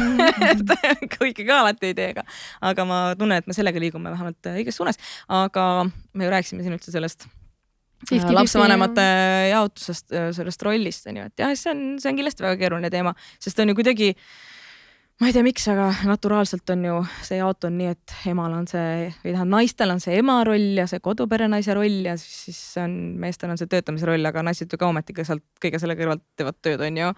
No ema roll on väga ränk töö. Kui mõni mees kuuleb, mõtleb, et et mina käin tööl igapäevaselt ja laps, ema siis või naine tehki korra switch paariks päevaks. Jaa, täpselt. Ja, täpselt. Et meil hästi varakult sai ka selgeks see, et kuna mina ju olin paratamatult lapsega iga päev kodus, siis ma ka hästi palju jätsin siis elukaaslas lapsega koju. Mitte lihtsalt, et ma jätsin, vaid ta ise ütles, et sina nüüd mine, tee seda, toda kolmandat, on ju, ja mina lapsega, sest see on täiesti normaalne, täiesti tavaline, et ta saab ju iga asjaga täpselt sama hästi hakkama kui mina, sest et ta on täpselt samamoodi, peaaegu sama palju selle lapsega koos, on ju. Et tunneb ju seda last täpselt sama palju, on ju. aga kas teil nagu loomulikult jagunes see 50-50 või te ikkagi panite paika, et nii, okei, mina teen seda, sina teed seda? Ei, täiesti loomulikult. Täpselt lihtsalt niimoodi, et kui mees on valmis seda initsiatiivi ise võtma, et siis see jagunebki, ma arvan, loomulikult. Et ma loodaks, et väga paljud mehed nagu on valmis seda initsiatiivi võtma, sest et... Ehk siis me ei ütle siin nõuannet naistele, vaid me ütleme meestele, mehed, näidake initsiatiivi. Mehed, võtke kokku ennast.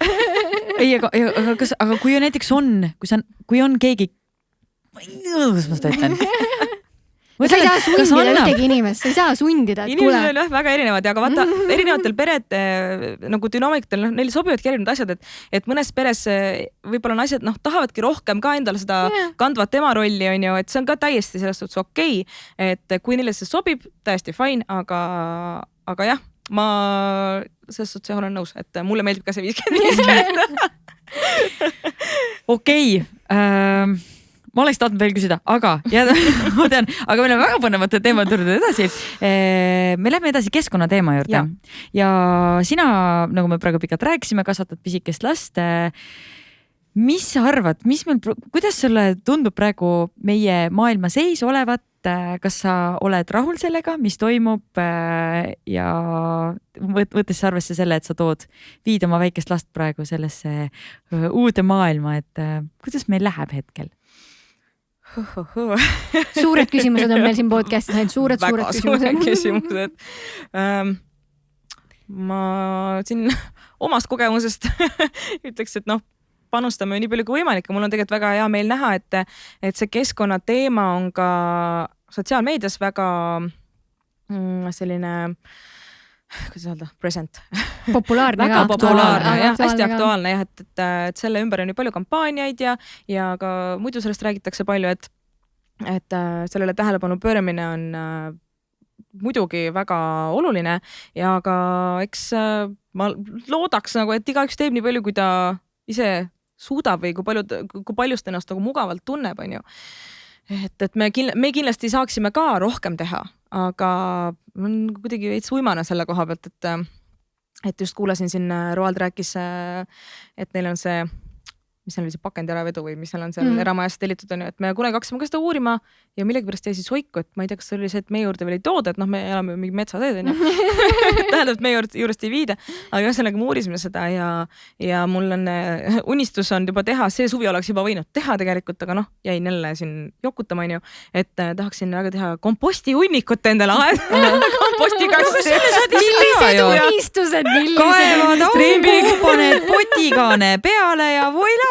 Tead, kui ma hakkasin uurima selle kohta, et kuidas sa siis koduaeda seda komposti teed, on ju, ja siis ma lugesin mingi 4 artiklit läbi, siis ma vaatan homme edasi. Ja mul jäi nagu selle taha see natuke, et seal on ikka natuke vaja seda teadmist ka, et sul need varesed seal kallale ei tuleks, on ju, ja et sellest ikka tekiks lõpuks mis iganes muld või lihtsalt on ju tuleb. Et eks meie muidu oma igapäevases elus on meil hästi tavalised siuksed asjad, mis me teeme, on päris väiksed asjad, aga ka et poekotidena kasutame korduvkasutatud kotte, neid tuleb tohutult nende PR-pakkidega. Kuidas sa sellesse üldse suhtud, et nagu päris palju, Sandra on see, kes alati teeb draamat, et miks te mulle saadate asju, mida mul vaja? Aga sina, et kui sulle saadakse kogu aeg PR-pakke, nii palju plastikut, nii palju nagu pakendimaterjali, nii palju tilulilu, millega sul tegelikult ei ole midagi teha? Ma siin kuskil aasta aega tagasi võtsin seisukoha, et ma ütlen enamus PR-pakkide pakkumistel, ma ütlen ei. Just selle eesmärgiga või just selle põhjusega, et ma ei suuda neid asju ära kasutada, mul on ju ainult üks nägu ometi. et ma lihtsalt ei jõua. Aga teed päeva jooksul mingi 10 korda meiki endale näiteks. Seda ma ei viitsi kindlasti. Et tõesti paljusid nendest asjadest ma ka ei kasutaks muidu ja see ei ole nagu tegelikult lihtne ära öelda, sest ega nemad ju tahavad ka head, on ju, aga eks nad tahavad ka kajastust loomulikult. Ja ma olengi hakanud enamustele ütlema ei ja ma ka põhjendan neile, et miks ma ei ütlen, et mõndadele ma ka olen öeldud, et kui te tõesti väga soovite ikka saada, et lihtsalt nagu teadki, et ma ei kajasta. Et mulle enam väga ei meeldi neid PR-pakke kajastada, sest et neid vahepeal hakkas ikka väga palju liikuma, et mitte et mulle oleks neid väga palju tulnud, vaid ma nägin sotsiaalmeedias tohutult, et eks see on kõige ju siukse lihtsam esimene see reklaamflyer nii-öelda ettevõtte poolt, on ju. et kuskilt minu jaoks tuli nagu see piir ette, et see ei tähenda muidugi seda, et ma kõikidele ei ütlen, sest see on muidugi siuke privileeg ju, et sulle saadetakse, ma pole vist ma ei ole mingi 3 aastat ühtegi meigi asja vist pidanud ostma, on ju. Et see on ju tohutu kokkuhoid tegelikult. aga jah, paljudele asjadele ma paraku ütlen ei. Et üks oluline asi, mis ma ka selle aasta alguses endale võtsin eesmärgiks, et kuna just ilubrändid hästi palju tahavad pakke saata, siis ma tegin nagu sellise valiku, et ma võtan vastu ainult selliste ilubrändide pakke, kes ei testi loomadel. Et mingisugune, ka mingi väike eetiline nagu asi oleks lisaks, et kuna ikkagi ma ju teadvustan endale seda, et kui ma midagi kajastan, et see jõuab väga paljude inimesteni, et siis mingid eetilisi punkte ma enda peas nagu tahaksin taga ajada ikkagi. Aga teil endal ju ei ole kodus, teil on koer või? Ei ole, meil veel ei ole ühtegi looma, jah. Aga kus sul siis tuli nagu loomaarmastus niimoodi, et sa mõtlesid nagu sellise vaatenurga alt? Ma tegelikult nägin Instagramis just üks siis Eesti ka siis, kuidas öelda, mõjuisik, sisulooja, ise tegi sellise postituse, tõi välja kõik brändid, kes ei testi loomadel. See oli, Anna Martinson. Ma arvan, et see oli kõlab nagu tema. See oli tema, jah. Et mulle üldse tema sisu väga meeldib ja eriti see TikToki sisu nüüd. Väga huviga alati jälgin. Ta on väga tubli. Et mulle nii hullult meeldib ta stiil, et ta on siuke hull stiiliikoon, kõik ma ise käin neid mustas. Aga on nii lahe vaata, kuidas inimene nii hästi välja kannab kõik. Aga tema tegi siis postituse, kus ta tõi kõik need brändid välja, kes ei testi loomadel ja pani siis veel sinna juurde, et päris kurb on vaadata sotsiaalmeedias, kuidas üldse nagu ei mõelda selle peale, et et sisuloojad üldse ei mõtle selle peale, on ju. Ja siis mul käis nagu mingi plõks ära, et issand, aga ma võin ju mõelda selle peale ometi, et miks ma ei ole selle peale varem mõelnud. Et tõesti, see on väga oluline teema ja see on päris jäle ikka, et jah. Ikka veel tehakse seda. Mina tahan, võtame kaks küsimust vähemalt siia veel. Mul on üks asi on lihtsalt see, et kui me räägime ühiskonna tervisest üldiselt, on ju, siis väga suur murekoht tänasel hetkel on see, millega me kõik 3 tegeleme ja see on sotsiaalmeedia. Ehk siis nii nagu me mainisime, screen time'id on kõrged ja eriti noortel ja lastel. Kuidas sina sotsiaalmeediasse tänasel hetkel suhtud, arvestades, et sa oled seal ise aktiivne, aga teades, et on väga palju asju, mis on seostatud sotsiaalmeediaga, mis on negatiivne, ärevus, küberkiusamine, nii edasi. Kuidas sina sellesse suhtud?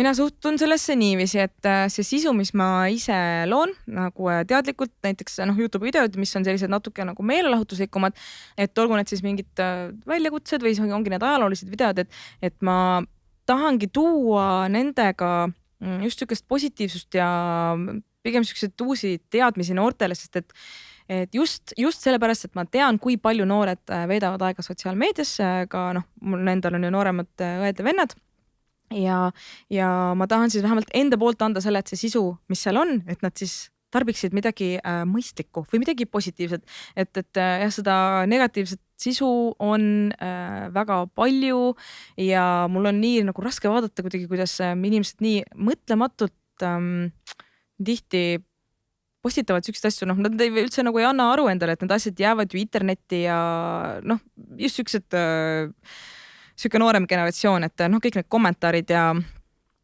selline pool, et see on päris õudne, et ma enda poolt üritan sellist väga negatiivset sisu vältida. See muidugi ei tähenda nagu seda, et ma enda elust postitan ainult mingid positiivsed kilde, et ma pigem kaldun sinnapoole, et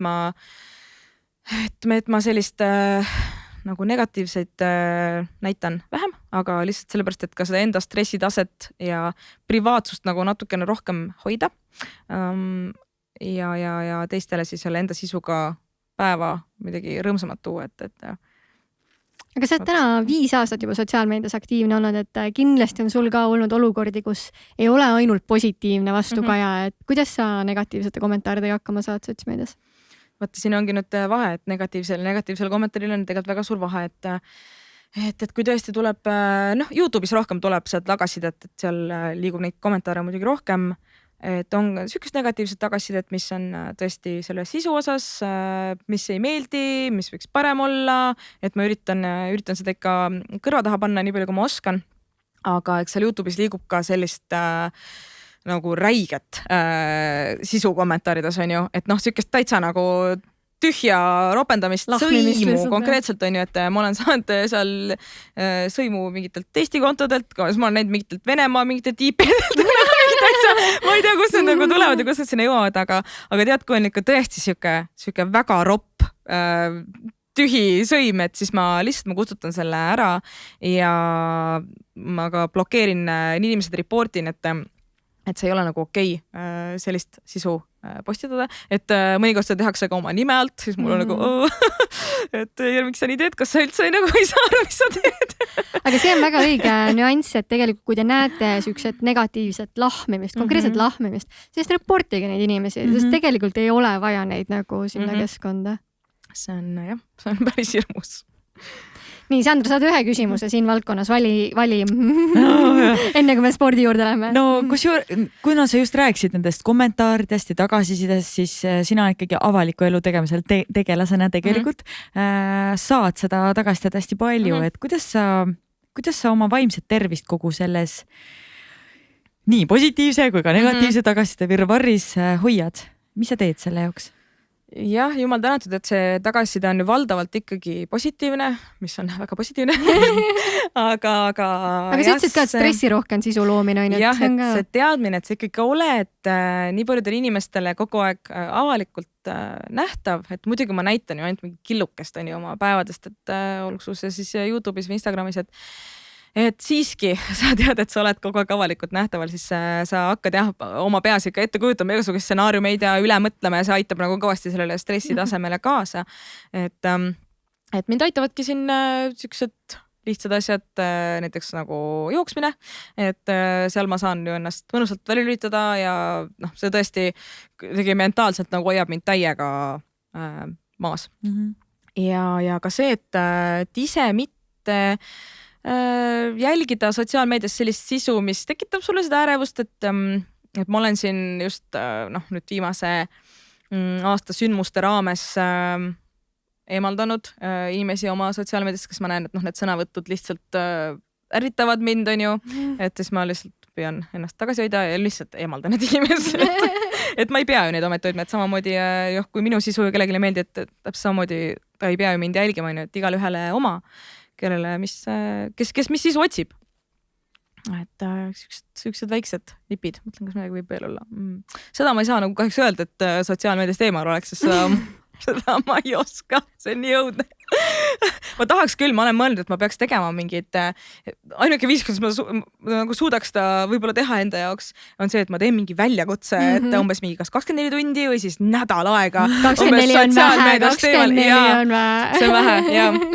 Et nädal aega sotsiaalmeest eemal, siis mul kohe, teeks mingi video, teeks ikka seda sisu juurde. Aga see on jumala hea väljakutse, see on nagu, sest siis ma kujutan, et siis on see hetk ka, kui sa registreerid, kas sa päriselt oled sõltuvuses või sa arvad, et sa oled sõltuvuses.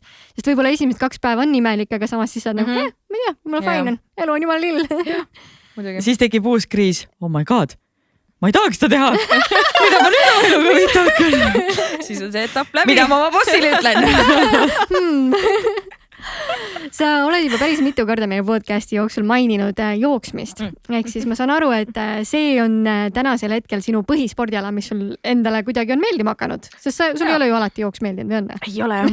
Ma võiks pinksiga mängida, aga see ei ole kuskil mängida. Üksi on veits igav ka, vaata.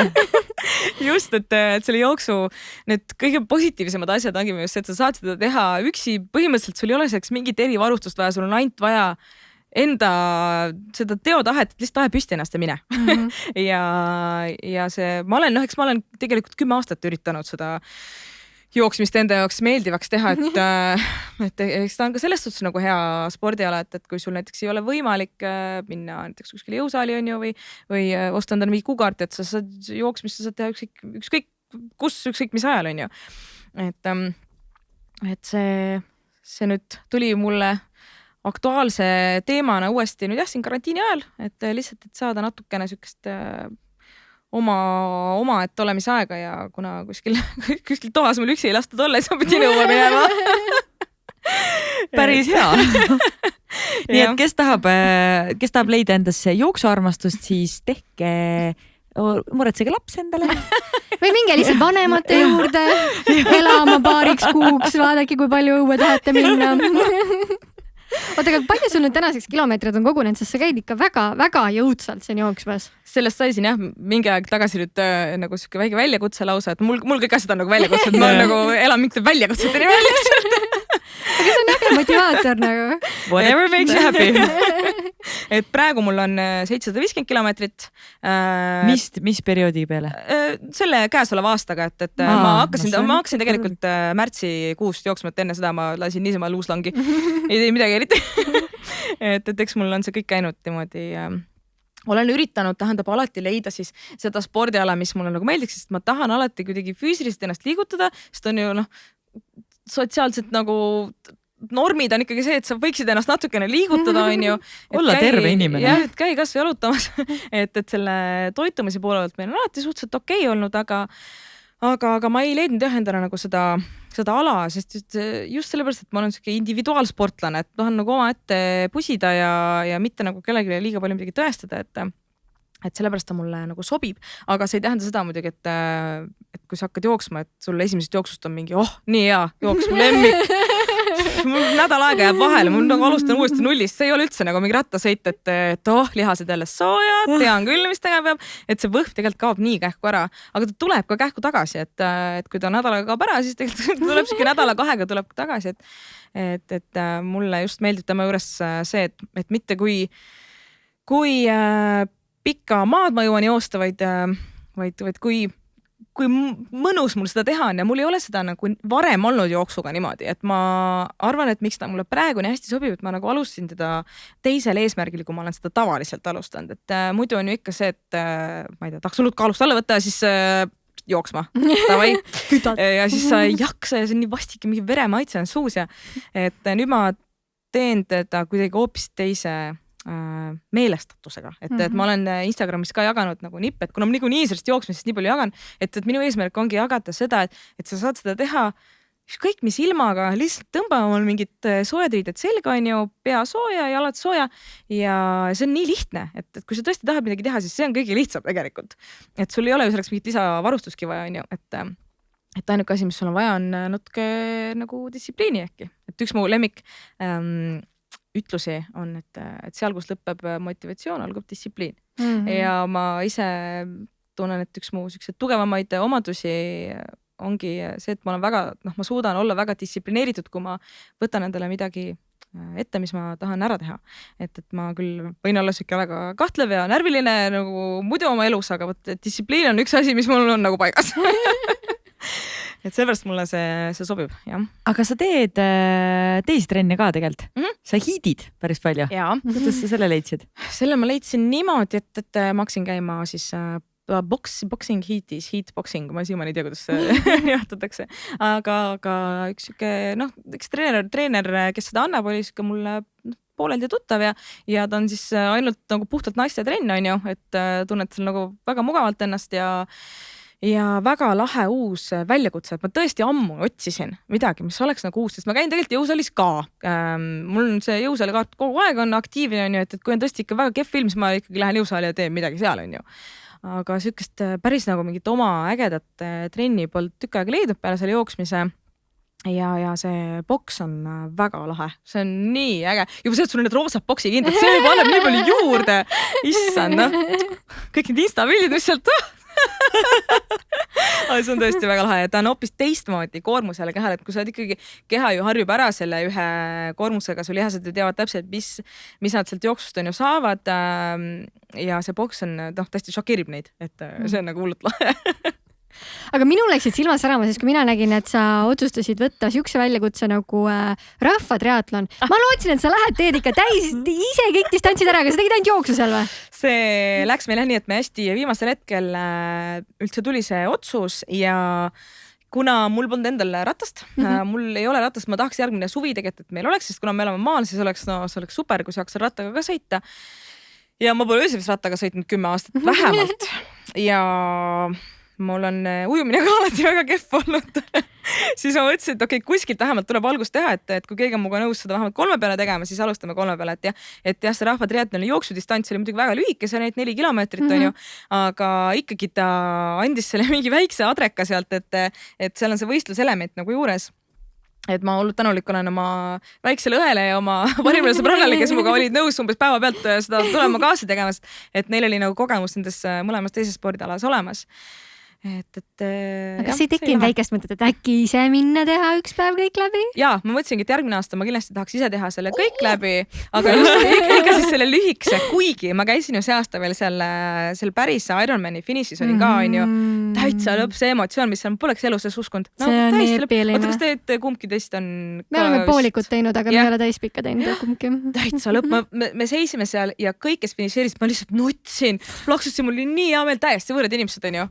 Oh my god, sest ma nägin nagu see emotsioon, mis nemad sealt saavad, et nad on nii pikalt selleks treeninud ja nüüd nad tegid selle ära, mul oli nii hea meel enda pärast lihtsalt, et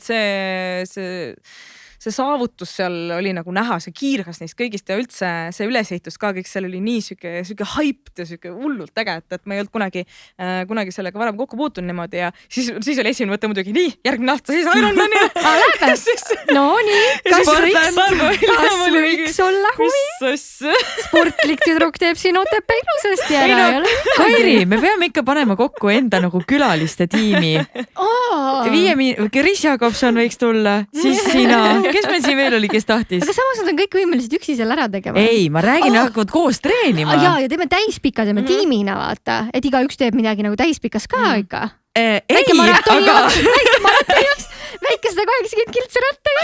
Oh my god, see kõlab reisilt, et ma ei ole tegelikult kunagi olnud süke enda nagu viimsele piirile aja, et see nagu üldse ei paku mulle tegelikult seda mingit kaifi, et tee ära, siis räägime. Seal sa lükkad vaimsele piirile, mitte füüsilisele. Füüsilisele ka. Ilmselt küll me kõik ei ole nagu sina, kes siin 5 tundi taga ajavad. Mul oli juba praegu tegelikult see, et kui ma olen ikkagi mingi pool aastat jooksnud korralikult, ma pean enne igat jooksu tegema päris korraliku soojenduse, mida ma alguses tein täiesti suvali, on ju. Mul ikka põlved annavad tunda ja hüppeliigesed siin annavad tunda ja... Peast trenni pead tegema? Pean, jah. Jõusaali. Jõusaali. Et kõik, kes ainult jooksevad, siis don't ainult jookske. 2 korda nädalas tõstame rauda. Ja ikka nagu tuleb tõsta korralikult. Nii, et kann saab tööd ja reis saab tööd. Täpselt nii. Ja naised ei pea kartma, te ei lähe suureks. Te peate kõvasti sööma selleks, et saada nagu Ott Kiivikaks. Teiega ei juhtu mitte midagi. Mis sa sõi mingi 20 muna hommikusöögiks? Ei, täiesti mõistlik muidugi. Et see tundubki nagu täiesti ebaterve, kui sa mõtled selle, et sa ainult jooksed kogu aeg. Et ma jooksen või tegelikult suhteliselt lühikesed distantse ka, et mul 5-7 on nagu tavaline distants. Et ma ei saagi nagu kaifi sellest, et kui ma ennast sinna mingi viimse piiri pingutuseni viin, et mulle meeldib seda protsessi kuidagi nautida nagu rohkem, et ma vaatan ringi ja ma olen siuke, et kui ma muusikat kuulan, siis kuna me elame õnneks maal, siis ma hästi laulan kaasa. Kui ma jooksen. Shout out to Merlin Niido. Ta on see samamoodi. Ja see on nagu see, mis mulle seda kaifi pakub. Et ma arvan, et seepärast ma ka ei tüdine sellest ära. Et ma teen seda nagu hoopis teise meelestatusega praegu. Nii ongi kõige parem sporti teha. Nii, ma meelestaksin meid nüüd nendele fänniküsimustele. Te tuli päris palju. 3 saad. Ma olemegi kõige kurjem inimene. Aga siin on päris palju küsimusi maja kohta ja ma ei küsi neid, sest et sa oled teinud väga palju YouTube'i videosid. Kristel Marleen, palun minge vaadake YouTube'i. Ma Kristel ja Marleeniga vahepeal kirjutame ka. Nad on väga ägedad. Jaa, täiega nunnud. Nii, aga Kaisa tahab teada, mis on su kõige lemmikum tervislik magustoit? Sandra Raju tahab ka teada. Sa mõtlen. No, eile ma sõin näiteks Kinder šokolaadi, seda ei saa öelda. Mis te kvalifitseeru tervisliku alla? Sõltub kogusest. Sa mõtlen. Ma tavaliselt on tegelikult ikka see, kui ma tahan magusat süüa, siis ma söön mingit tavalist magusat, et ma väga neid mingit vähendatud suhkruid ja asju ei fänna, aga põhiasi, mis meil on kodus tegelikult kogu olemas, on ikkagi need mingi proteiini šokolaadid, et kuna elukaaslasega mõlemad suhteliselt palju teeme sporti, siis see tundub siuke patuvaba maiustus on ju, et neid veel ikka läheb päris korralikult, siis meile väga meeldib süüa neid tere fit pudinguid, et see tundub ka kuidagi siuke, et see vaniljepuding on lihtsalt ma ei tea, millest räägid. ei meeldi või? Pudingu tekstuur on siuke nagu see on just kõige parem asi maailmas, pudingu tekstuur. Hea asi selle pudinguga on see, et kui teha näiteks mingit kooki, näiteks õunastruudit või õunakooki ja siis sa kasutad seda nagu selle vaniljekastmena, ülihea. Soovitan. Proovin. Aitäh. Ehk siis fit pudingud sobib väga hästi. Nii, Kerli tahab teada, kui palju kasutab sinu poeg nutivahendeid? Kuidas seda õiget tasakaalu hoiad? Väga hea küsimus. Väga hea küsimus. Arvestades, et ma olen ise liiga palju, ebameeldivalt palju nutiseadmetes. Aga meil multikad mängivad tõesti kodus päris palju. Aga see on natuke ka sellepärast, et kui ta on ise kodus ja mul vaja tööd teha, siis jah. Aga tegelikult on selles suhtes ikkagi päris tubli, et telefonist ta ei vaata peaaegu kunagi mitte midagi, sest seda me talle ei anna, iPadi meil ei ole. Et ma ütlekski, et meie multikad on ilmselt meie suurim patt, et põhimõtteliselt lasteaia hommikul ei saa nagu üles, et see on siuke piin, et multikad peale, siis veab kuidagi välja ikka. Nii, jah. Okei. Mis keerulised vahed? Me tegelikult sellest jooksust rääkisime, aga minu arust see on ikkagi oluline. Sa võid nüüd vastata ühe lausega. Või okei, no 2. Väga raske mu jaoks. Jaa, aga lihtsalt võib-olla esimene asi, mis tuleb kohe pähe. Ja ma arvan, et see ei käi nüüd selle vanuse kohta, mis siin on öeldud, vaid üleüldse. Kuidas motiveeriksid 17-aastast tüdrukut jooksma, kui talle see üldse ei meeldi? Pane ilus poiss silme ette jooksma. Sobib ka 33-aastastele. Ma ütleks, et leia sellest jooksust enda jaoks midagi muud veel lisaks sellele, et kuidagi jooksen ja vaata seastud alati sellega, et ma tahan peenikeseks saada või ma tahan väga vormis olla, et selles jooksus on tegelikult nii palju muid elemente, mis just minu jaoks toimivad sellele, et miks ma viitsin seda teha, et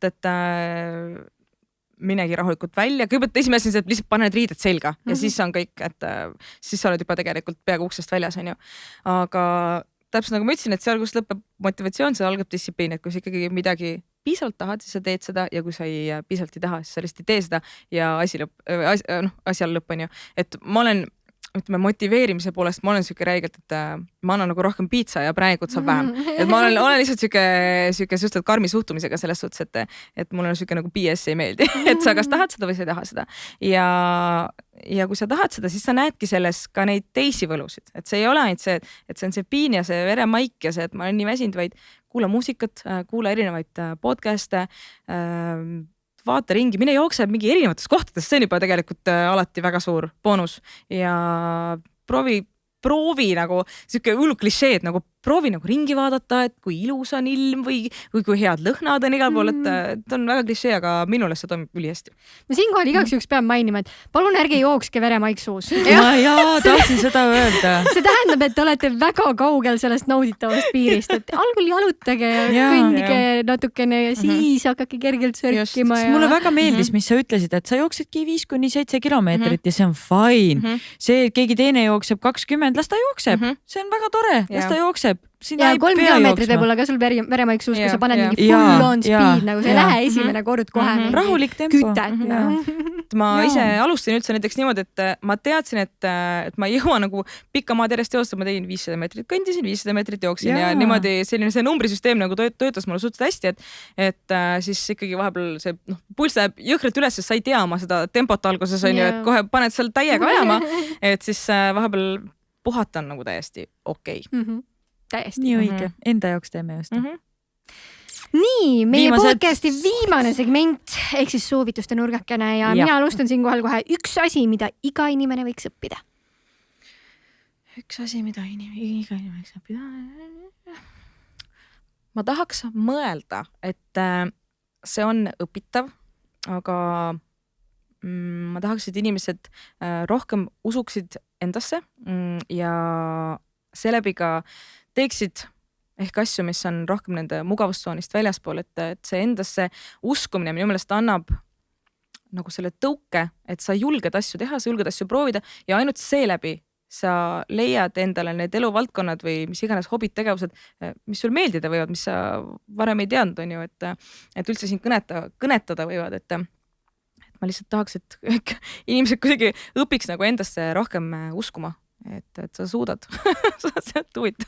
See on väga õige asi. Võtame selle kuulda. Järgmine soovitus. Üks asi, mida iga inimene võiks proovida. Fit pudding. Fit pudding. See on nagu, võib-olla natuke käib jälle selle eelmise küsimusega käsikäes, on ju, et oma mugavustsoonist asju väljas proovida. Muidugi ma ei ole siin mingi parim näide, et ma ei tee mingit väga ekstreemseid asju enda mugavustsoonist väljas, aga juba näiteks see, et enda näitel saan jälle tuua, et sain kutse podcasti, kohe ütlesin jah, sest millal veel ma võin kunagi selle kutse saada, on ju, et lihtsalt tee see ära, sest pärast sa muidu kahetsed, et sa ei teinud. Et üks asi, mida ma väga tahaksin, et igal inimesel oleks võimalus elu jooksul teha, on see, et kui näiteks läheb puhkusele, on ju, siis tavaline puhkus inimeste jaoks minu arust võrdub alati siuke soojamaa puhkus, rand, mõnus soe, aga mina tahaksin, et kõik käiksid ära kunagi mäereisil. Et see minu jaoks on minu elus olnud alati nii siuksel olulisel kohal, see on hoopis teine emotsioon puhkusest, mis sa saad, kui sa käid kuskil soojamaa reisil, et see, kui sa oled ikkagi seal kõrged mägedes, jõuad selle kondliga sinna üles ja paned oma suusad alla ja siis sa lihtsalt vaatad ringi ja mul praegu tõmbab nagu silmad vesiseks, sest see on nii uskumatu lihtsalt, mis sa seal näed ja kui sa tuled alla, on ju, et see on midagi muud. See on midagi täiesti muud ja ma nii soovin, et kõigil oleks võimalus seda elu jooksul kogeda. Loodame, et kunagi on piirid lahti. Selle ma unustasin täiesti ära. Proovime hoida need piirid lahti. Nii, aga meie kõige viimane küsimus / soovitus. Üks teos, mida soovitaksid inimestel tarbida. Olgu see siis film, podcast, raamat. Mina soovitaksin hoopis ühte etendust. Nii? Mulle väga teater meeldib. Meil peres vanaisa, mul oli näitleja ja sellepärast oleme ka väga sellises teatrivaimus kasvanud kõik ja Linnateatris oli selline etendus, mida ma olen ise vist 3 korda käinud vaatamas ja minu meelest see on mängukavast maha võetud. Aga ma üldse ei imesta, kui see tuleb tagasi, sest see oli üks nende populaarsemaid etendusi ja selle nimi oli Ajujaht. 2 sõna, Ajujaht.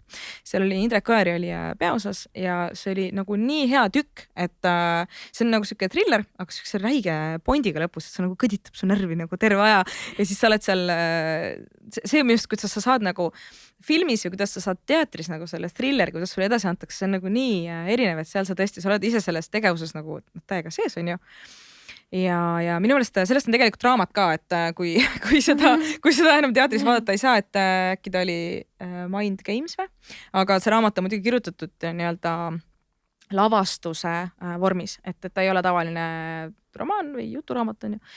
Aga jah, see süžee nagu hullult meeldib mulle, et seda ma soovitaks kõigile. Väga lahe. Aitäh, Liisa, et sa meile külla tulid. Juba läbi. No tegelikult oleks võinud veel väga paljudest asjadest rääkida, aga Vol 2 seal, kus me pidimegi seda tegema? Potikus. Jaa, Potikus. Okei, ja õige. Aitäh kuulajad ja vaatajad, et olite taas kord meiega ja järgmise podcastini. Tšau! Sportland, Be First podcast.